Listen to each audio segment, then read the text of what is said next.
saya Agustinus. Mari kita kenal Alkitab, karena Alkitab pembimbing hidup.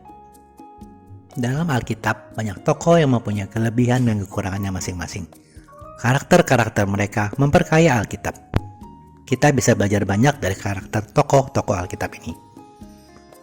Pada kesempatan kali ini, kita belajar dari Nabi Elia, yang dianggap salah satu nabi besar dari Perjanjian Lama.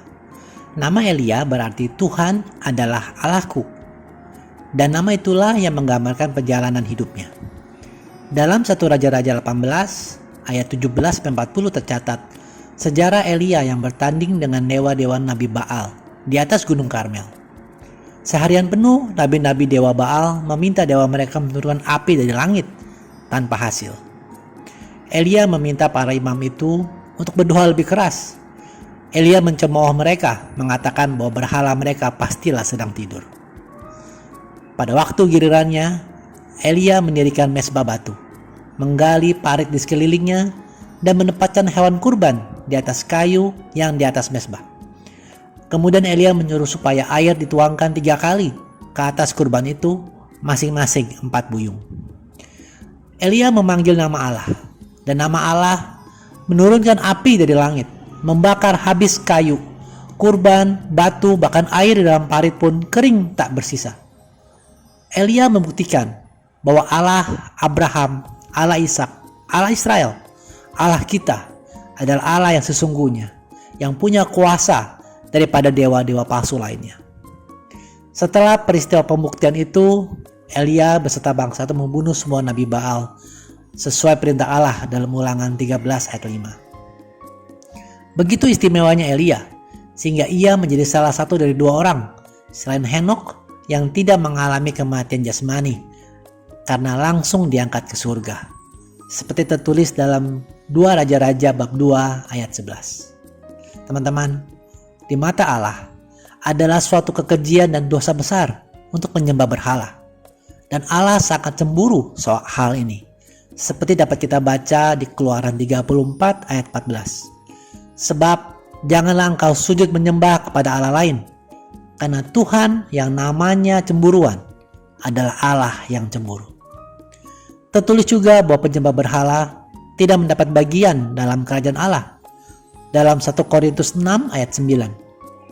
Atau tidak tahukah kamu bahwa orang-orang yang tidak adil tidak akan mendapat bagian dalam kerajaan Allah? Janganlah sesat.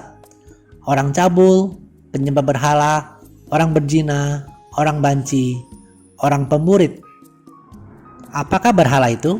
Secara definisi literatur, berhala adalah objek berbentuk makhluk hidup atau benda yang didewakan, disembah, dipuja, dan merupakan buatan tangan manusia atau objek dari alam.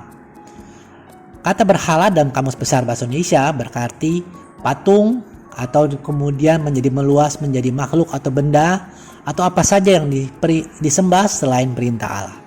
Teman-teman, mungkin menjadi pertanyaan perihal berhala ini. Bagaimana dengan umat Katolik yang memiliki patung Tuhan Yesus, Bunda Maria, atau para kudus? Hal ini memang sering dipertanyakan dan menjadi titik perdebatan antara umat Katolik dengan saudara-saudari Kristen yang lainnya atau umat di luar iman Kristus. Perkenankan saya membantu memberikan klarifikasi bahwa umat Katolik tidak menyembah berhala. Umat Katolik tidak berdoa kepada patung, melainkan patung digunakan sebagai visualisasi atau alat bantu visual yang mengarahkan kita atau memudahkan kita dalam berdoa. Secara definitif dapat ditambahkan pertanggungjawaban atas pertanyaan di atas, bahwa umat Katolik berdoa bersama Bunda Maria atau para kudus atau para malaikat melalui perantaraan Yesus Kristus kepada Allah Bapa. Jadi bukan berdoa kepada Bunda Maria atau orang kudus, melainkan berdoa bersama-sama. Terlebih lagi tidak berdoa atau menyembah patung-patungnya. Jadi apa itu berhala? Di zaman sekarang mungkin kita tidak lagi menyembah pohon atau patung atau benda-benda keramat seperti nenek moyang kita.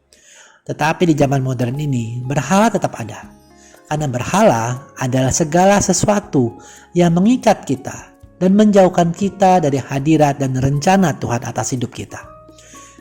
Dan firman Tuhan mengingatkan kita. 1 Yohanes 5 ayat 21.